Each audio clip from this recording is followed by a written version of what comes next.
For us, I still believe that MaaS is a B2C product, because at the end, consumers, commuters, people that are living in the city are the ones that are going to use our platform or any other platform that is tackling the mobility disconnection or problem with different modes, different ways of using those modes.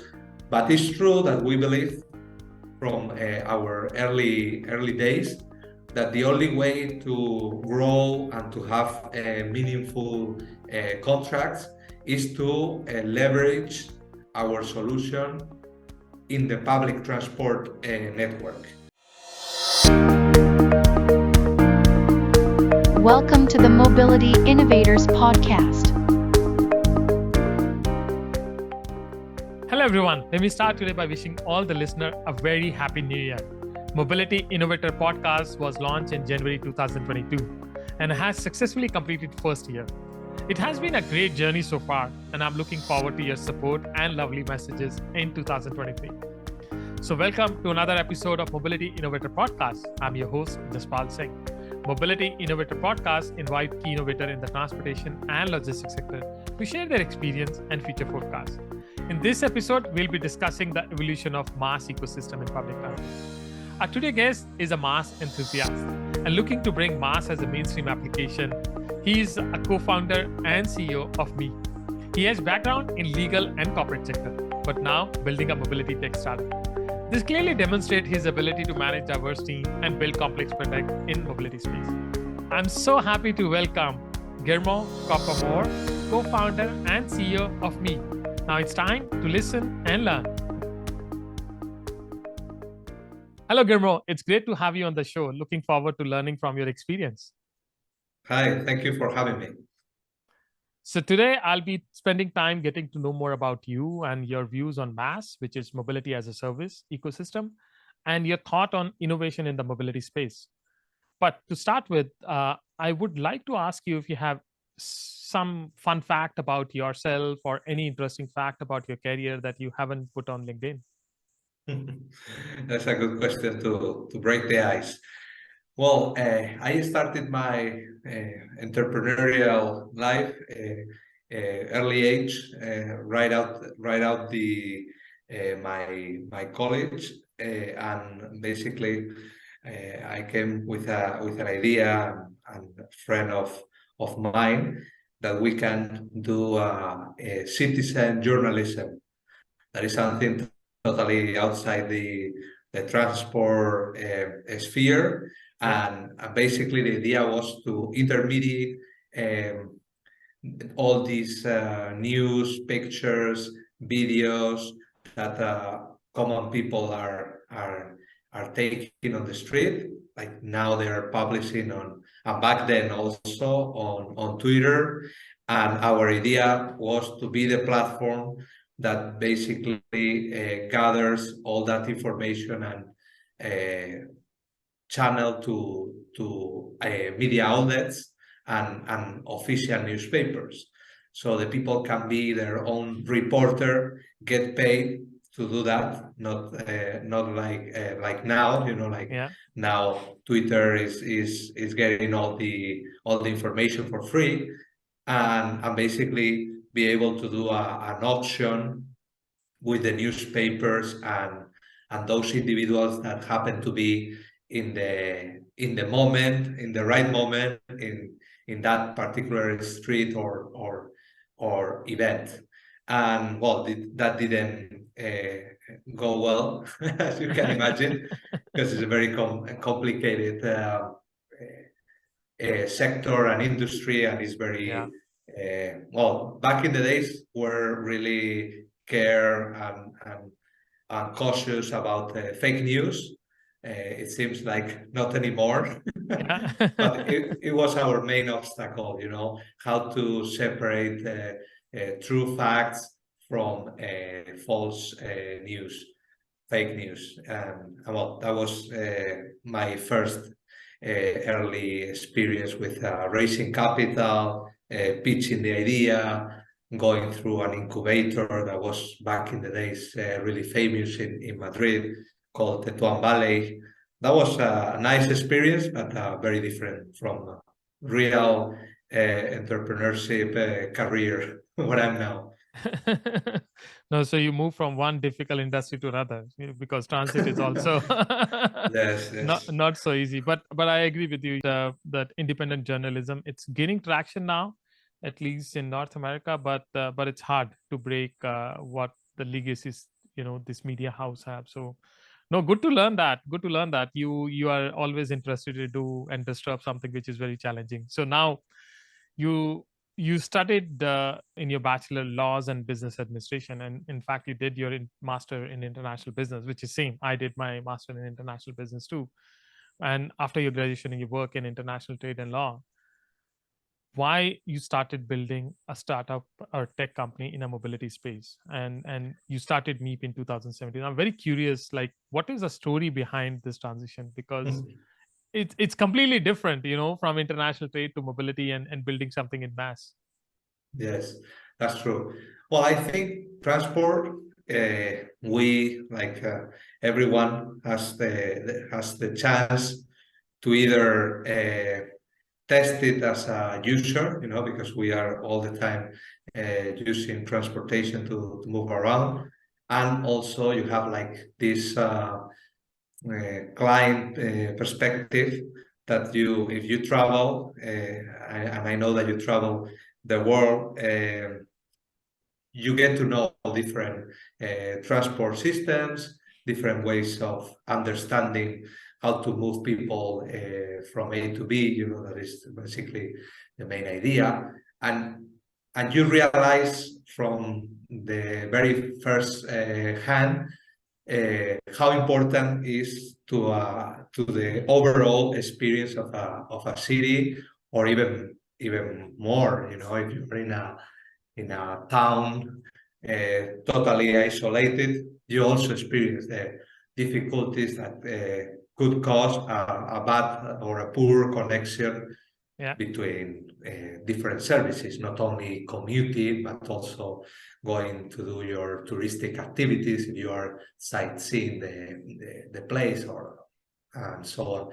So after my international commerce master's, I joined a winery. Well, I had an experience in between, but my main work was with wine, because I don't consider myself a wine expert, because it's one of these topics that when you enter, you realize how little you know, how little you tasted. But I started working with this group of wineries in Spain, in the north of Spain, near Rioja.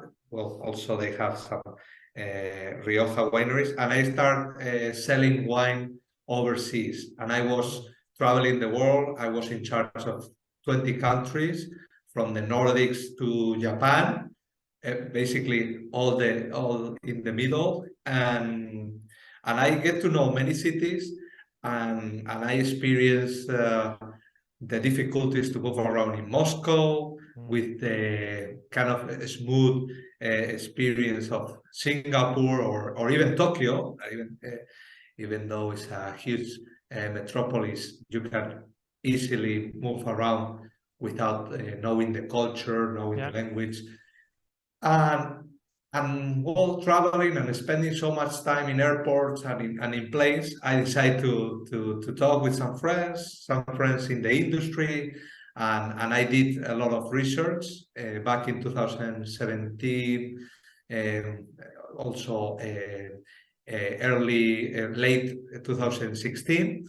And I decided to jump to this adventure, because it has been an adventure, and the people that are in the industry know that how difficult it is to move things in an industry that has such a let's say rigid past. Like I think it comes from a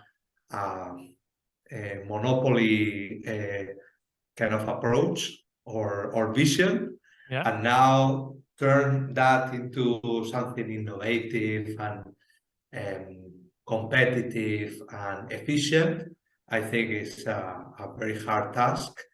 But that's why I jumped into the, I think, a long waiting hours in airports, I think. Yeah. That's why I'd say you should have these moments, when you feel bored, because when you feel bored, the creativity, and then you think innovatively.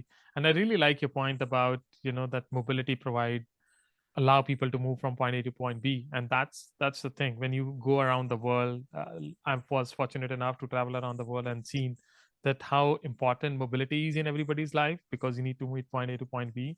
But I feel sad, you're moving from such a beautiful industry of wine and a lavish industry to mobility. But at the same time, we are lucky to have you to build something in this space. Thank you. Well, I think it's true. I mean, it seems like wine is more romantic. It seems more romantic than it is. Yeah. And I think mobility, it seems less romantic than it is. Oh, So it's man, like the other way around, I think. I But love your point. I love your point. It's very true, and that's why the people who enter into mobility industry, it's very difficult for them to come out of it. I moved from consulting to mobility, so I can vouch for that. Now, about your venture Meep. First thing, I'm very curious to know why you call it Meep. What does Meep mean? It sound an interesting word, because like MaaS and Meep, it sound quite similar. And now, you are building a mobility as a service app and working mostly in a B2B and B2G space, which is interesting, because earlier MaaS version was B2C space, directly to the consumer, but you are targeting this B2B and B2C space.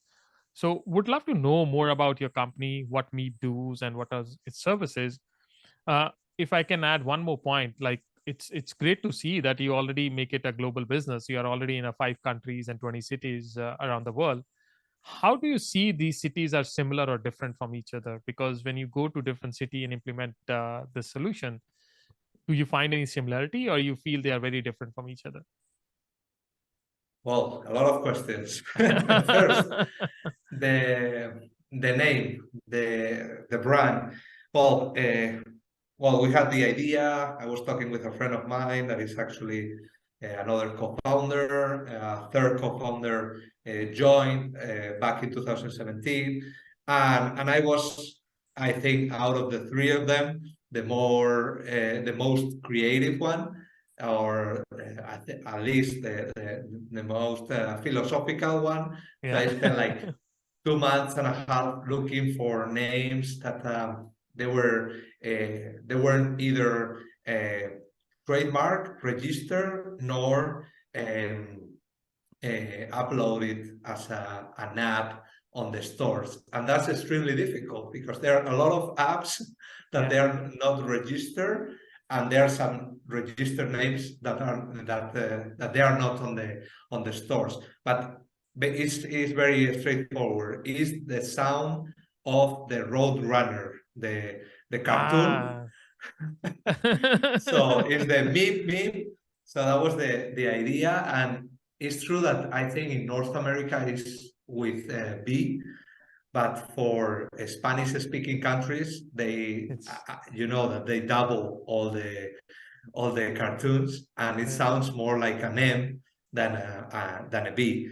So that was the word, and So interesting. and it's funny, because has to do with how smart is the road runner that is always escaping the coyote, and well, Oh man, that's the name. love the story. And the approach, I mean, it's a good question, because nowadays we've seen that the MaaS concept is being a little bit damaged by some natural events on the market. Some companies, they are positioned themselves in a certain way. I just want to clarify. For us, I still believe that MaaS is a B2C product, because at the end, consumers, commuters, people that are living in the city are the ones that are going to use our platform or any other platform that is tackling the mobility disconnection or problem with different modes, different ways of using those modes. But it's true that we believe from our early days that the only way to grow and to have meaningful contracts is to leverage our solution in the public transport network. We believe that the public transport, most of the times, of course, there are cities that are more car-centric than others, but most of the times, public transport is the main transport mode, is where everyone goes and move around, even in developing countries. So it has nothing to do with European mentality. Asia, you see in a lot of main cities that most of the people are taking either the bus, the metro, and so on. And we really wanted to upgrade the current solutions that those PTOs or PTAs were using. We believe that there was a huge wave of digital solutions, either web-based or app-based, that they were nice maybe 15 years ago, 20 years ago, and all the bus companies, all the public buses around the world, they all have their own app. It's like, this is our app. But slowly we've seen like this movement of they either upload their timetables, their schedules on different platforms, let's say Google Maps, Meep, and so on. And they were kind of leaving aside their own solution. So they were not competing with other new solutions like Uber, all these micro-mobility options and so on. And they were a little bit careless, I would say, to this connection, because one thing is you upload your information, but who is taking care of that information in the other side, on Google side? I think we all know, we all have experienced that situation of like getting to a city and for one reason or another, they use Google Maps and probably Google Maps works okay, probably Google Maps is not enough updated, that you could miss your whole day of appointments. If you are not a local, if you are a local, maybe you have your tricks of knowing which is the best channel to be updated or to be just in time for your appointments. So that was the main, for us, the main approach when we see the business model more as a B2B or B2G. And regarding to your last question, that if we see different approaches in those different countries, we are now really focused on Southern Europe and North of Africa. We have one deployment in Morocco, which I think is in an amazing place to do testing because they are quite advanced and they have a lot of popular transportation. So it's not only the regular one, you have another side that you have to deal with that a lot of people are using and a lot of people rely on that type of transportation. And we see a very different approach. I mean, from the geographical perspective, like cities with slopes or cities with a lot of touristic influx, like Barcelona or Malta, you need to adapt from tiny things, like language, distance that the people are willing to walk to the next transport mode, to infrastructure. Our cloud infrastructure, we are always talking like, oh, we have a scalable cloud infrastructure, and it's true, but you need to figure it out. If you are targeting a very touristic city like the country of Malta, you have 4 months per year that you're going to have maximum capacity of everything. Everything's going to be in the on the edge of collapsing. So you have to know where are you going to implement the changes, when are you going to have extra personnel to deal with these kind of situations. So I believe that is, for us, one of our key success factors, comparing to digital solutions that are huge. Everyone's, oh, you're like Google Maps, move it. I mean, they're wonderful solutions, but when you get to a small city, tier 2 cities that are 500,000 people living there, so they're not small, you don't have enough resources if you are Google or if you are Movit to deal with the specifics of that place. Of course, Google Maps in New York or Paris, they're gonna work perfectly. Although at least we hope so, no? So this is more or less the how I see the difference between cities.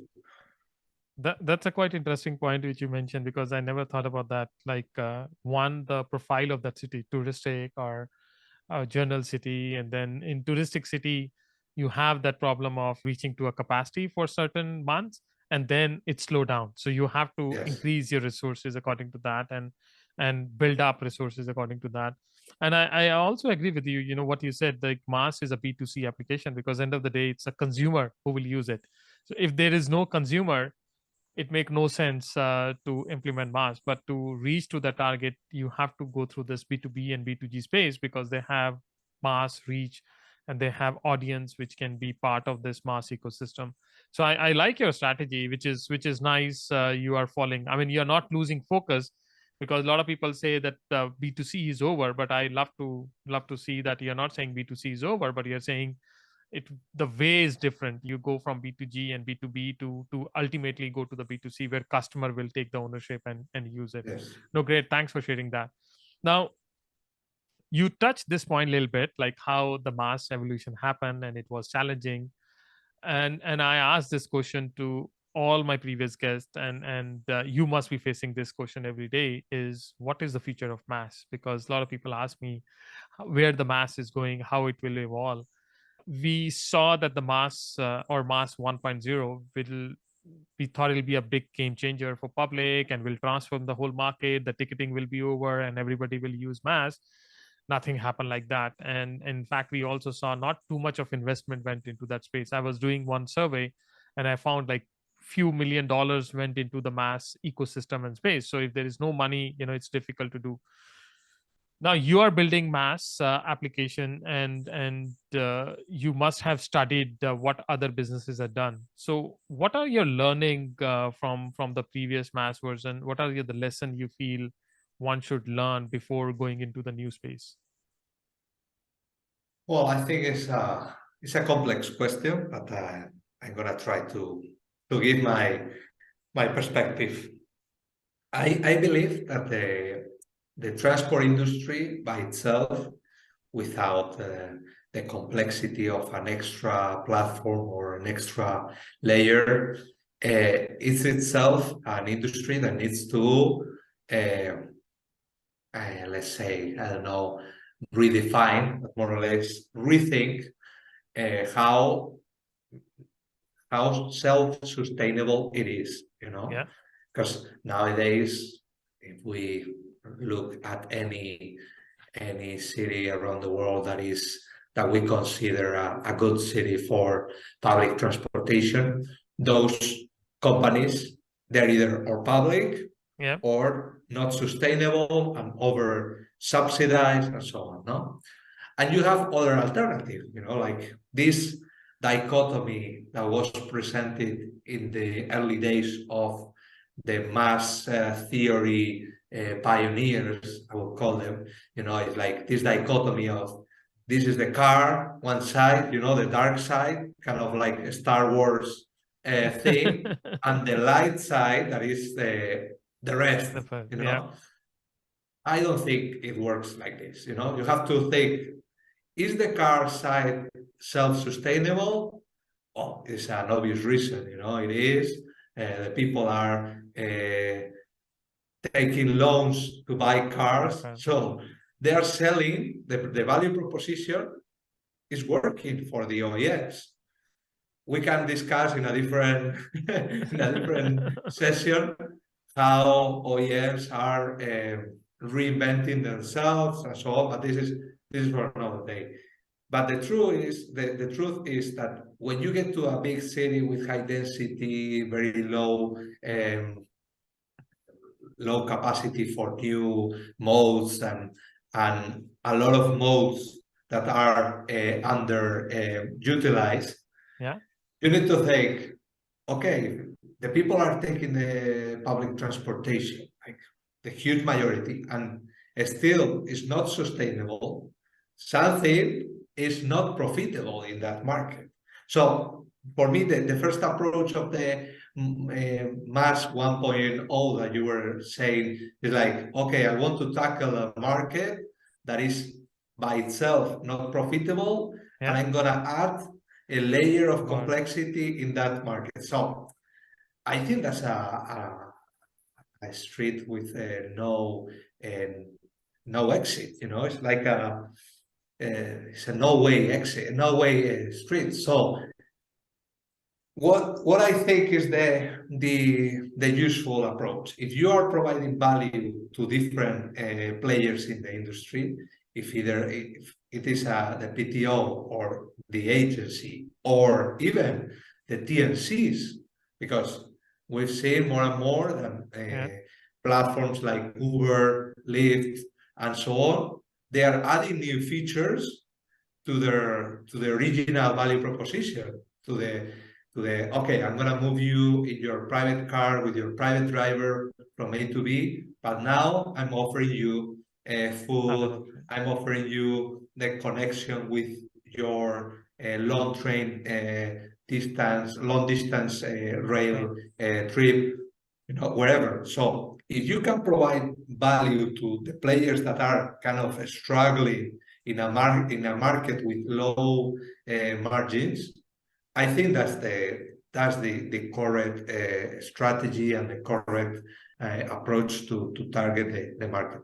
Otherwise, you are gonna add an extra, I don't know, object to the equation, an extra variable that is gonna get things even more complicated, and you're not gonna find a space to capture the value from who? From the end user that is not willing to pay more for their bus ride. That doesn't make sense. And it was a false, in my opinion, a false comparison with Netflix, because it's totally different industry. The high margins movie industry, which I don't know anything about, but it's like, okay, you can talk about subscriptions, and I think the people in the sector quickly move from one idea to another without really testing the projects. That was, for me, unbelievable. It's like, okay, you've already given up on your original proposition without having enough experience. And at the same time, a lot of companies in the industry, they were raising money, but like,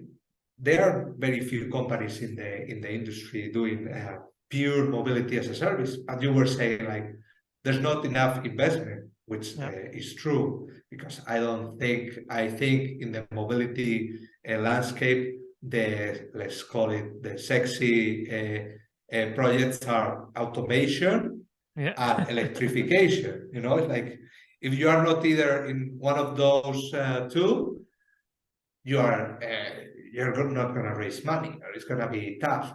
So I believe few companies capture all the venture money, and they were doing projects or testing projects, or in some cases even not testing projects, but announcing and preaching an idea that I don't think the idea was wrong. It was poorly executed. Executive. Well, that's a great point, and I fully agree with you. It's you mentioned about that people pay for Netflix because that's an aspiration.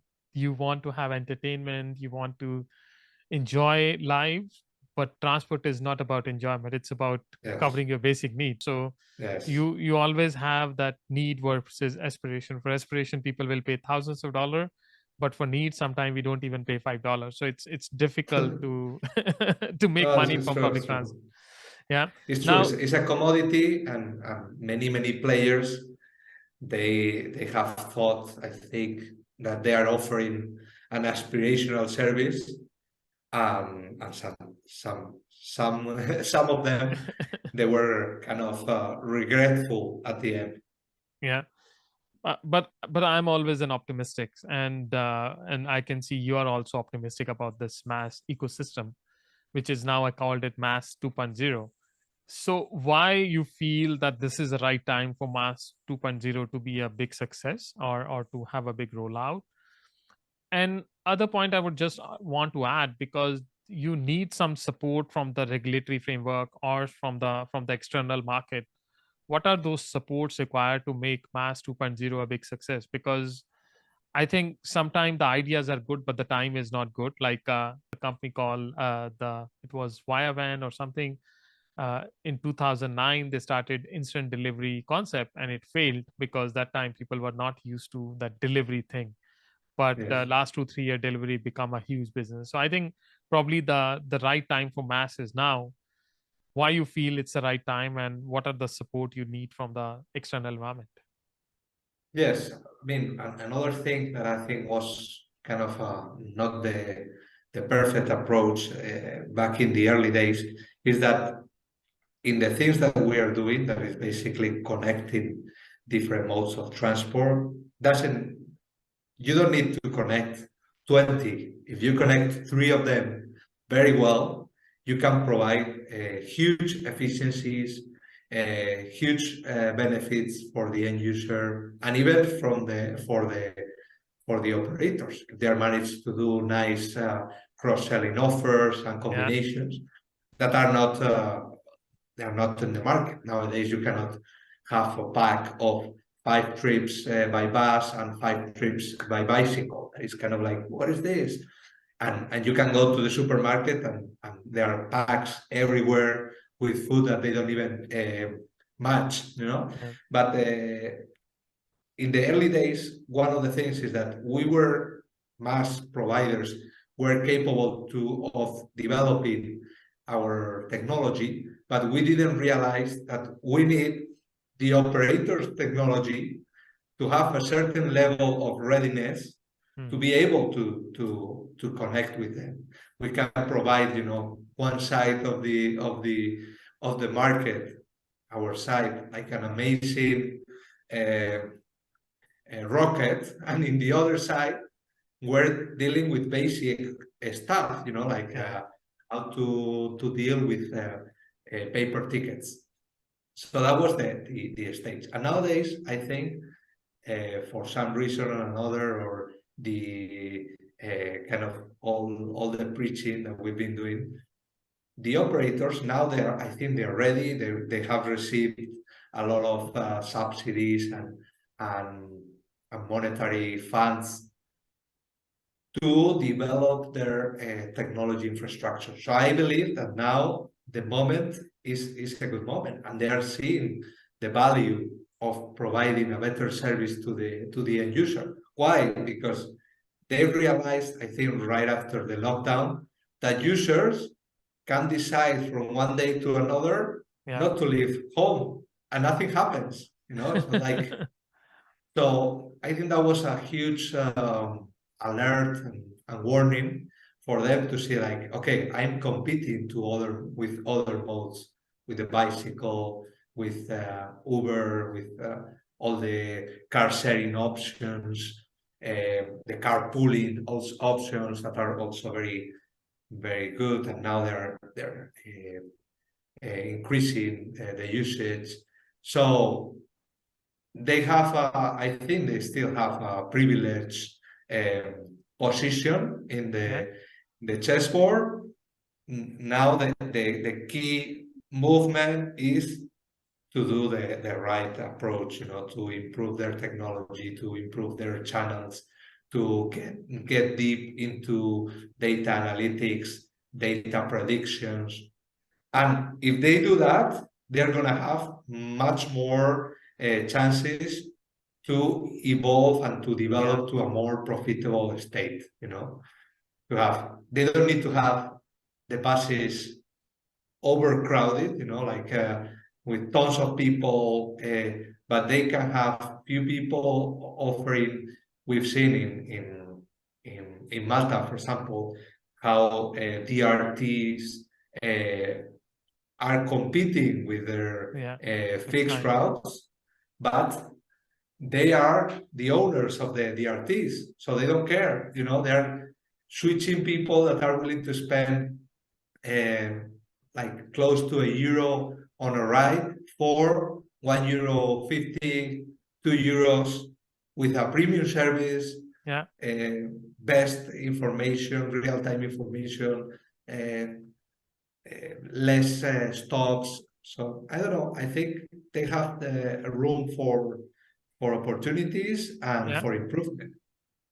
No, I fully agree with you. I mean, the state of operator has changed over the last few years, especially after the pandemic, where everybody understood the importance of technology. So now you don't need to deal with the paper ticket. In fact, many city has completely stopped a paper ticket or cash ticket. Now you have to have a card or mobile phone to do it. So I agree with you. Sometimes the right time to build a product, because you have the basic layer of infrastructure, so you're not struggling with the basic layer of infrastructure. And I think also the understanding of providing these value added services, because earlier the public transit is always seen as a same bus for everybody. It's more like, okay, I need to provide same services to everybody. But now there is more and more awareness about having this premium service to allow. In fact, in Dubai, when they launched the metro in 2009, 2008 9, and what they did was, in the train they had a premium coach, so there was a luxury coach in the metro coach. And the reason for that was they want to bring the local people who were driving their car to move from their car to a train, so they have to make it a little more special. So you have to be a bit more innovative and do it. And that's what now you're doing with your product. And I want to learn more about one of the project you're doing with ENA, the airport operator in Spain. I mean, I check what kind of product Meep is offering, so I really love to see that you have this modular cloud platform where you're using this API and SDK to connect different nodes and make it much more integratable, for external app. So you're working with the airport operator in Spain, and you did a pilot with them last year, and now you're doing a full rollout of the project. And the project is basically a MaaS app for Madrid and Barcelona Airports. So you want to basically provide MaaS application, not for the local people, for the tourist, for who was coming in the city. They can download this app, they can see their flight status as well as the public transport connection and the tourist location, which is quite interesting. I don't know if you start selling the tourist ticket as well, or that's a plan to do it. Yes, we did in Barcelona. Now we're gonna do more. Yeah. So can you share a little more about this model and why it is innovative?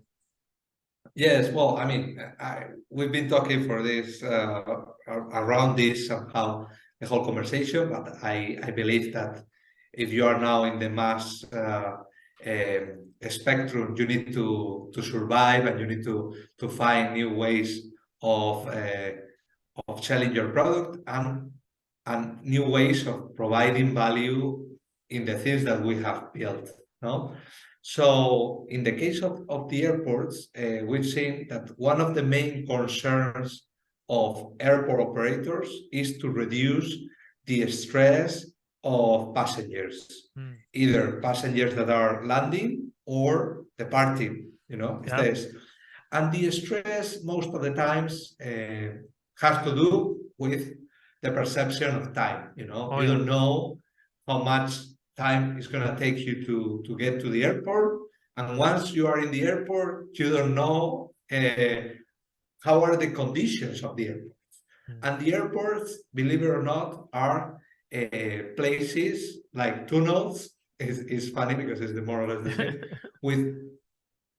There are more sensor installed than any other place in the city. And they are also, most of the times, especially if you're talking about big cities, the main point of entrance in the city. So we were thinking, okay, why don't we do a better experience, or how can we improve this situation?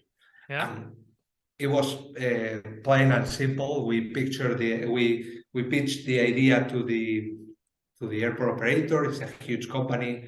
AENA controls more than 44 airports worldwide, most of them in Spain, but they have in Brazil, in Jamaica, they have in many places, and they have systems to know exactly what time your flight is gonna leave, is gonna departure, and what is the waiting line for in the border section. So we combine all of this and provide the whole experience door to gate. We're saying gate because of the airport, and basically now we add this to the equation, the touristic part that we thought that was extremely important for Madrid and Barcelona type of cities, and we offer the tourist, the visitor, the capabilities to not only buy public transportation tickets or sharing modes, all types of modes included, but also tickets to the main touristic attractions.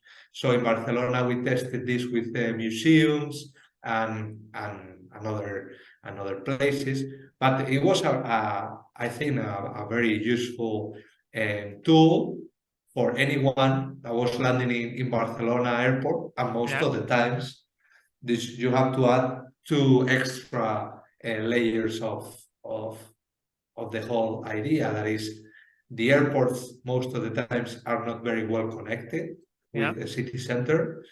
People that they don't know and they arrive there, they ended up taking a taxi, which is not bad, it's one alternative, but most of the times you have other options that you are not even considering, but they are there and they are not accessible to you because maybe it's the first time that you are landing in Barcelona.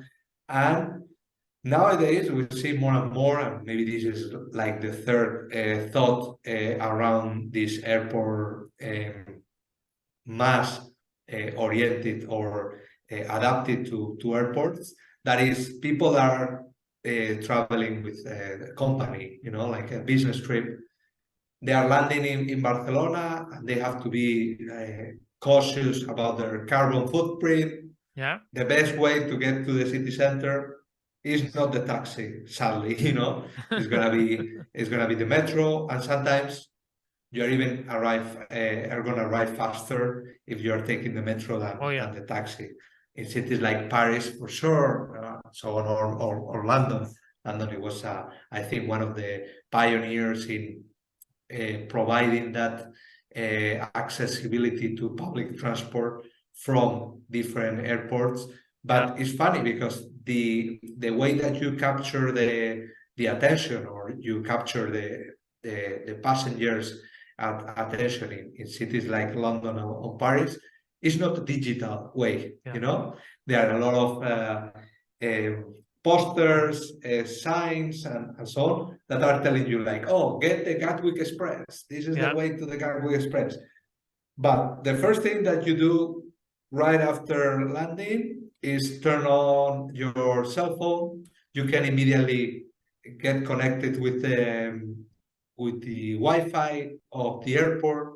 And through that channel is the channel that we are using with AENA's project.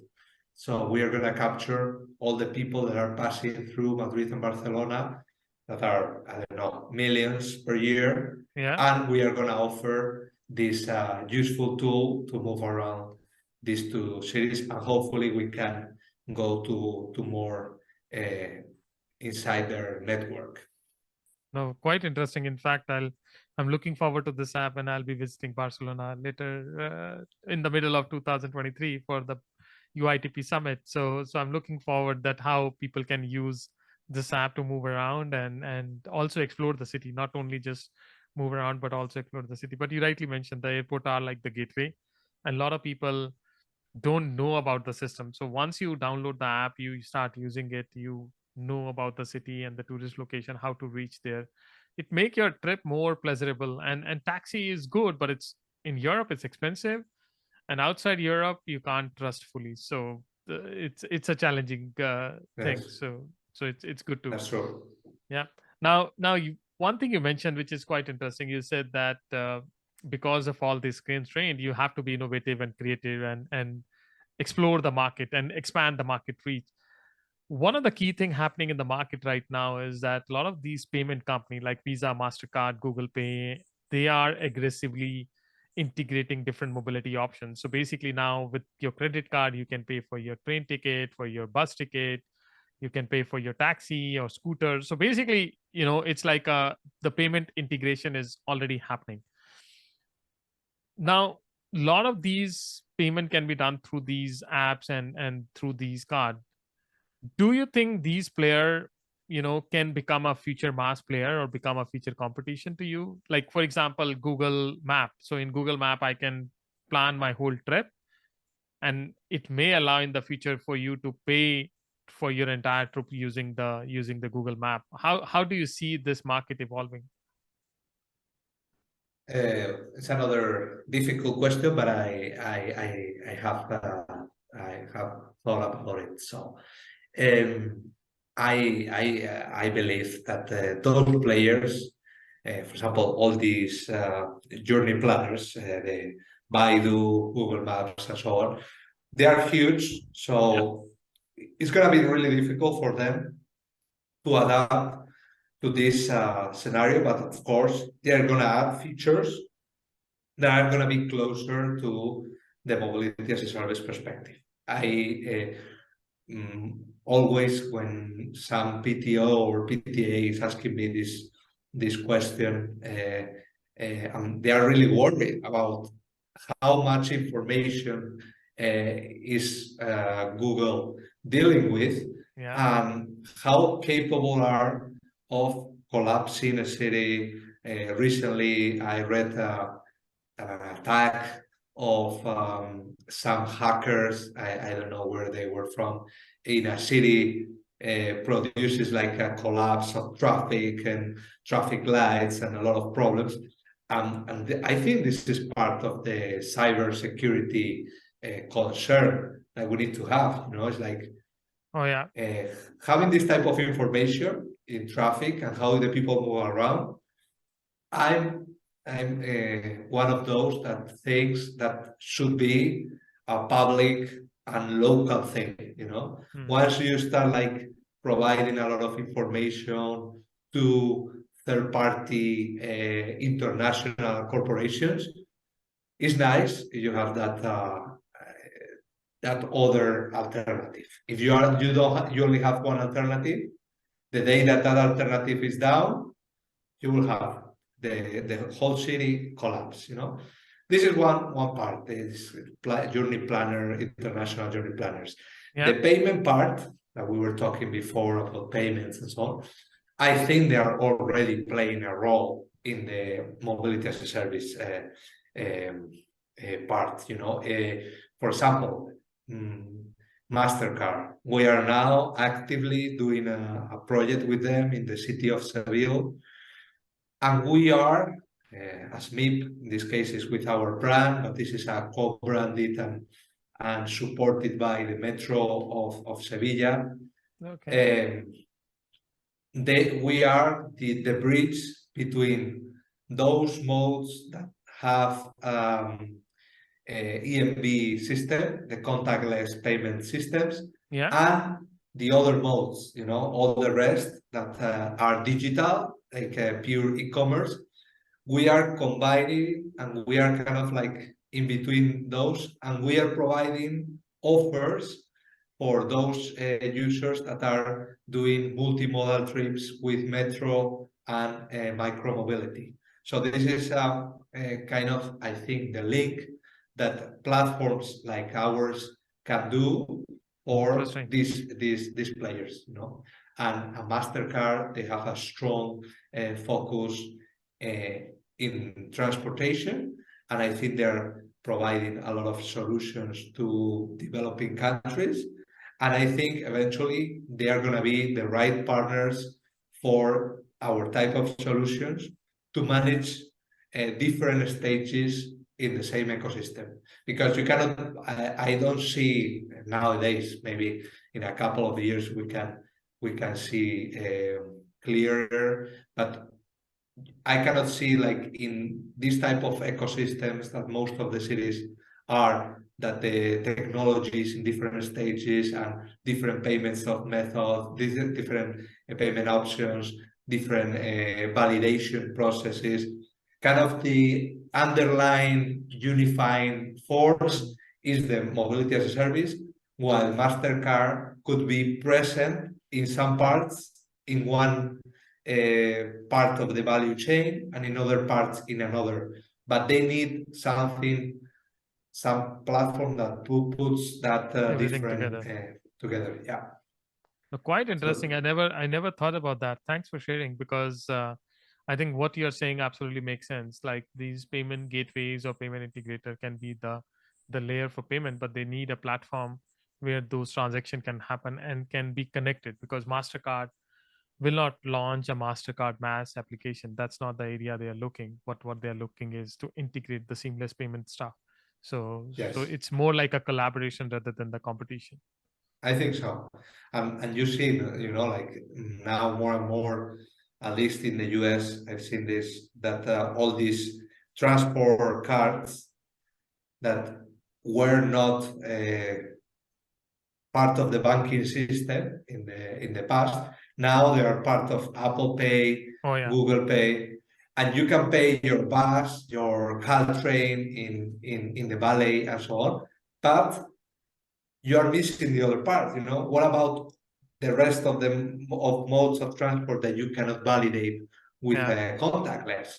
You can still place Mastercard or Visa in a role that they can track the whole operation. Is basically what they want to do, I assume, or they can be part of different transactions.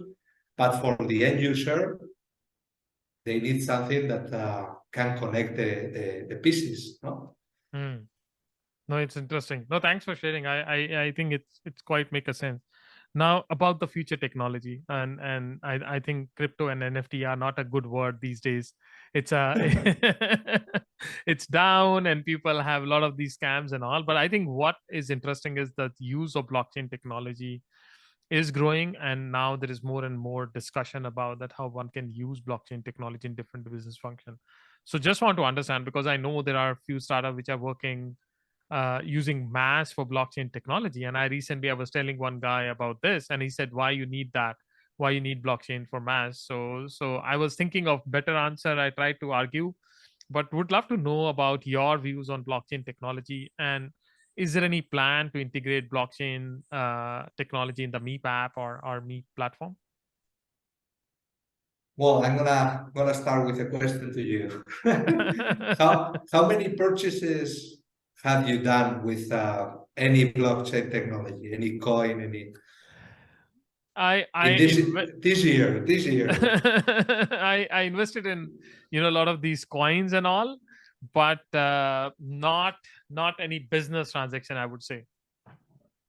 So I mean, I don't want to picture myself as portray myself as a enemy of blockchain. I believe it's a amazing technology with a lot of possibilities in the future. But comparing your answer to how many times have you ride a bus, take a taxi in the current year, it's like just the amount of transactions that are now currently being done in the blockchain sphere, besides buying or selling cryptos in your wallet or in secondary markets because of the craziness of the market or because of investment purposes. For me, it's really difficult to believe that DLT technology could be the right moment or the right fit for the current state of the art. It's not like I strongly believe that some of the capabilities, all the tracing, all the security, anti-fraud, the disconnection of the fiat, the currency system, and so on.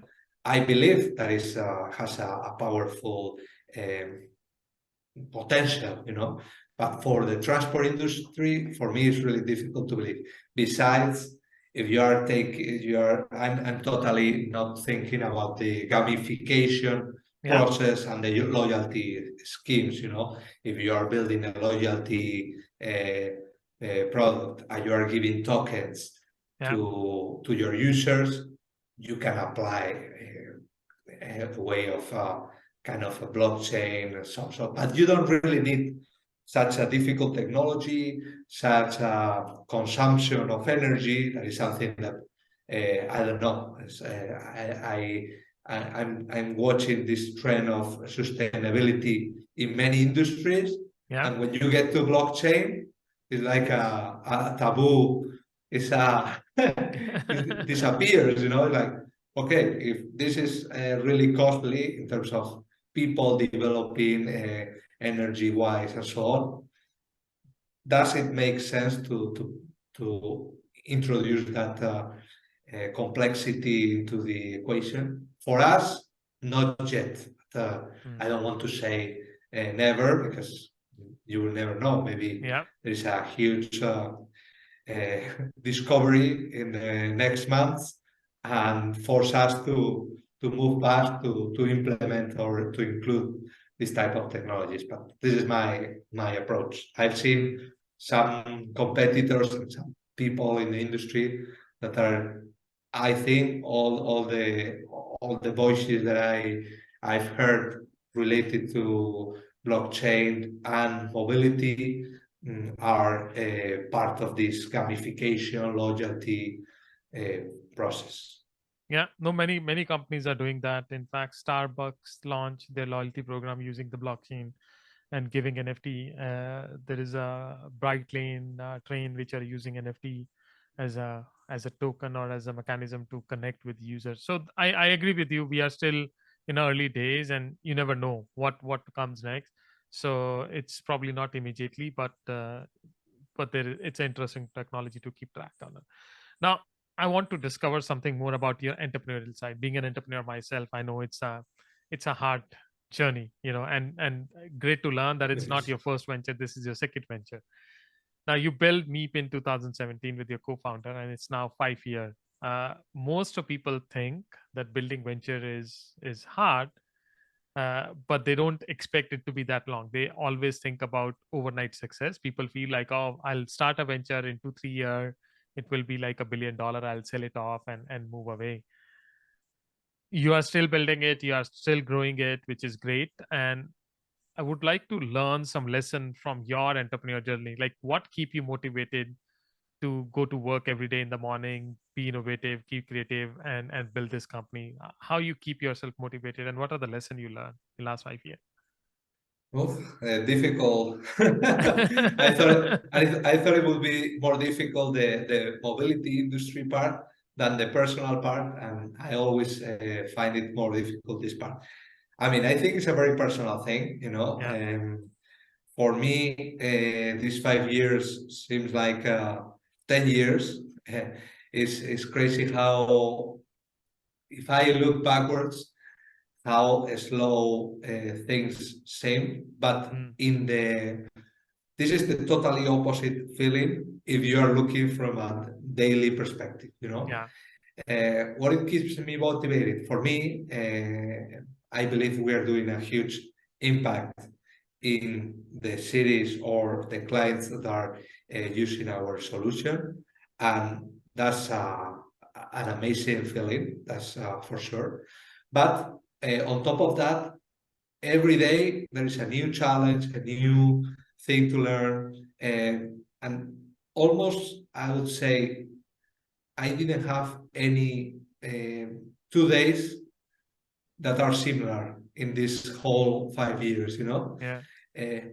I'm doing similar things, of course, but it's amazing how diverse and how unpredictable is the entrepreneurship routine. Yeah. This is something that for me is the first motivation to wake up every day and come here. The other good thing is that you are really building something that matters, or at least it matters to me. And when I was part of corporations and so on, you get a little bit lost in the whole process, and it's very difficult to find teams and connection between your job position to, like, maybe the CEO or the vision, or I don't know if it is the vision or the mission of the company. I Yeah. always get confused with those terms, but sometimes the work, the task, the daily tasks, they get a little bit blurred along the chain, and this is never going to happen in a startup. Everyone is working really close to the management team, and we all know our strengths and our weaknesses, and it's a matter of finding the perfect fit. Advice for people that are jumping into the into the entrepreneurship, innovation. Well, they should do a big research about the market, about competitors. This is something that is always in the very beginning. For me, it was tough, to start reading about competitors and not going into the action. This is something like, for me, I'm maybe a little bit anxious person, and I want to do things faster than sometimes I should. And I think it's very important to do research in the early days, and surround it or talk to everyone about your idea, about the things that you're doing, because maybe someone that you are not even aware of can give you a piece of information that you can connect to other ideas that you are thinking about, and do the click, and that click maybe leads you to new investment, new value proposition to your clients. So this is very important, to talk all the time. If I could now, I would have talked with more people along the way. Sometimes I was so tired of working about the idea that I said, oh, I'm doing this, but I've been working for 12 hours in a row, so I prefer to talk about wine or other things. No, but talk about wine and transportation, and who knows. No, that makes sense. No, I agree with you. It's like, as an entrepreneur, you should be open to talk to people and discuss, and with open mind. Never talk to people with your ideas. You should be good listener. And I was reading recently, and they say is like, to be a successful person, you should not be a good talker, you should be a good listener. So what you said Yes, about talking to people, listening their idea, listening the perspective, totally. what validation? I know some founder story where they found their investor on the soccer field when they were with their kids for their soccer match, and they talk to people, they sell their idea, and they raise investment from there. So I love your point, and wish you good luck. I know it's a big journey, but what you're doing is really impactful. And like I mentioned, I heard good thing from your client, which is motivating, when your client praising about you in your back, which is quite motivating. Now, this is my last question, and I think probably this is the most difficult one. It's a discussion about the recession. There is a lot of discussion now, about the recession. In fact, some people feel that we are already in the recession. The market is slowing down, and Yes. the good thing about recession, I mean, there is nothing good thing about a recession, but the good thing about recession is that people use more and more public transit, because they can't afford cars, and they need to leave the car back home. It became so expensive, so the use of public transport increased during recession.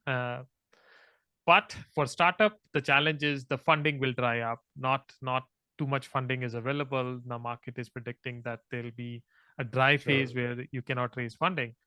Now, Yes. how do you see next 1 or 2 year for your company as well as for the market? And do you have any special strategy to sail through, or like, do you discuss with your team and brainstorm like how we need to be more keep growing in next 1 2 year, even the market conditions are not favorable? Yes, well, everything that you said is true. It's a tough moment. I believe that now startups, they should be more concerned about the expenses Yeah. and how they spend their money, especially if they are in the B2C area. It's going to be a tricky field to deal with. But in our case, we are now actively raising capital. We have, um, luckily, we have our investors are covering more than 50% of the current investment round. Oh, We are also looking for investors um, internationally. So anyone that listens to this can contact me if they want to know more about yeah. how much are we raising and so on. But for us, is we're going to be extremely careful about cost. We're going to try to lower our costs. Some costs are, of course, necessary to keep growing and so on, and we will compensate with, of course, revenues and all the revenues that we're capturing from our projects. But in the next 2 years, it's going to be a moment of trying to do the right things without, let's say, taking so much detours. Yeah. I I know, from my past experience, that sometimes when you are in a startup, you are like trying new things and suggesting new ideas, and sometimes you lose focus, Yeah. which is not bad. I think it's part of the innovation process. But that losing or redirecting of the focus cost money, cost Mm. developing hours and so on. And in these 2 years, we are going to need to be focused more on the things that we are already doing and the things that we are sure that we can execute. And for these 2 years, we're going to try to, of course, to go to new markets. We are starting a small project in Mexico, and we Okay. hope that it's going to be the first of many. But other markets that could be less affected by this economic downturn are going to be the place to go and the place to try our solutions, and hopefully we can overlap some cost and gain new clients on the way. But these 2 years, they're going to be tough, and we need to be careful, I think. Yeah. So No, I love your point. Is like you need to be both defensive and attack, because you need to take care of your costs, but at the same time, you need to capture new clients. So you need to expand. So find the market where it's not affected too much by the recessions or these discussions, so you can go and sell the product, because you can't just sit at home and feel like, okay, recession is there, I can't go out. You have to, as an entrepreneur, you have to take those risks and bet. No, thank you so much, Guillermo. I mean, I really enjoyed our conversation. A lot of interesting points you shared about MaaS ecosystem and how you're building company and all.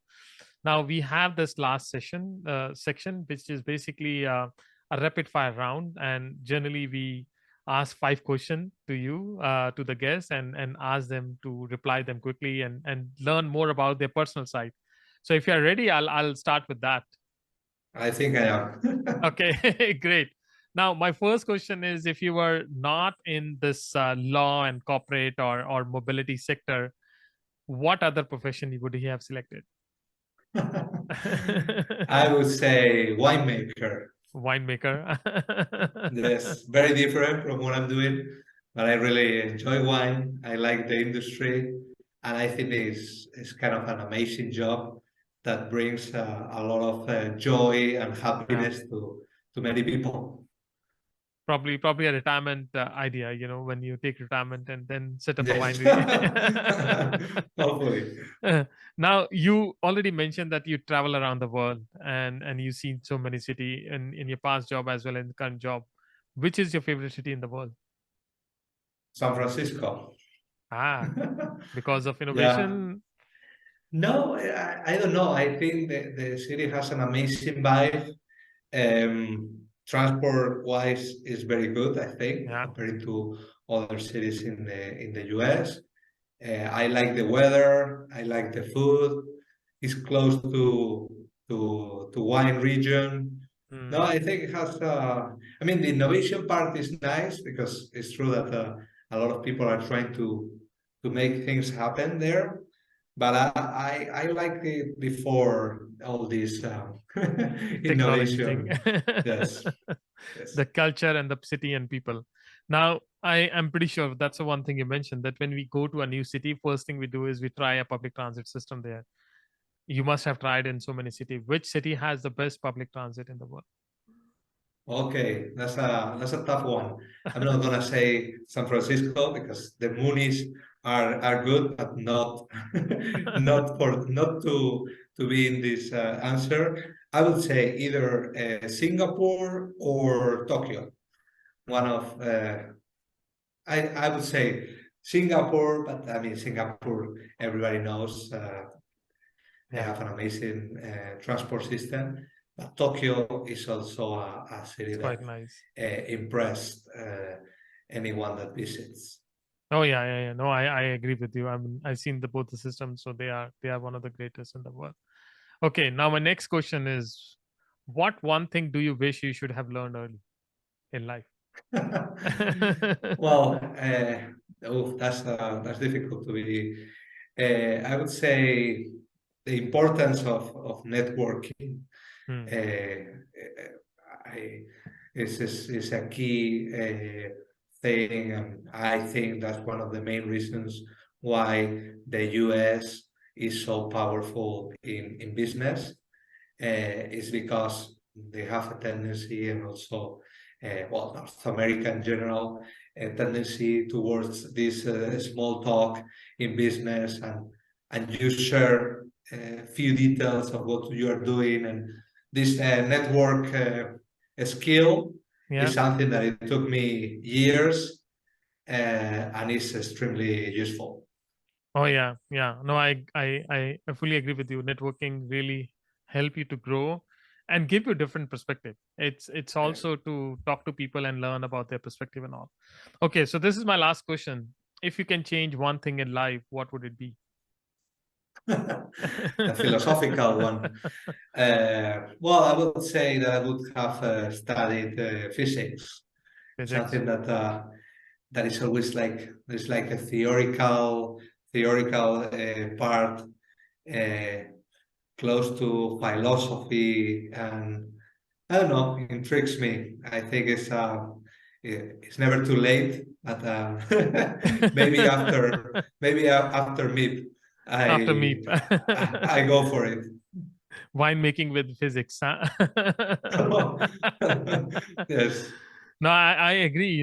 In fact, I'll happy to share one podcast link with you, and that podcast is there is a professor from New York, and they talk about the physics. And after listening to that podcast, they're like, man, physics is so interesting, because they were not talking about all the boring stuff, but they talk about the interesting stuff about the physics and how it can define the whole world around us. And in that discussion, they were saying whenever the alien will come to Earth, I mean, we don't know when they will come, but whenever alien will come to this Earth, the common language between us and them will be mathematics and physics, because that's a God language. That's like always remain the same. You cannot defy the law of physics and defy the law of mathematics. So it will be the common language between human and alien. Yes. No, that's. I think they have like a lot of like these little details that makes you think about important stuff. No. Oh yeah. No, that's true. No, thank you so much, Guillermo. I mean, really enjoyed this conversation with you. Really loved your perspective Me about too. mobility and MaaS and all. And I wish you good luck with your venture and the impact you're creating in the society and in the fundraising process. So people who are listening, if they are looking to make some investment and all, so I'll happy to put your contact detail in the show note, and they can reach out to you. Perfect. Well, thank you very much for inviting me. It was a nice talk, and we see you in the other side of the ocean or here. Look forward to that. Thank you for listening to this podcast. We'll be inviting some other inspiring guests in the coming week. You can subscribe to this podcast online to get the notification for the next episode. If you like this podcast, please don't forget to give us a 5-star rating, as it will help us to spread our message.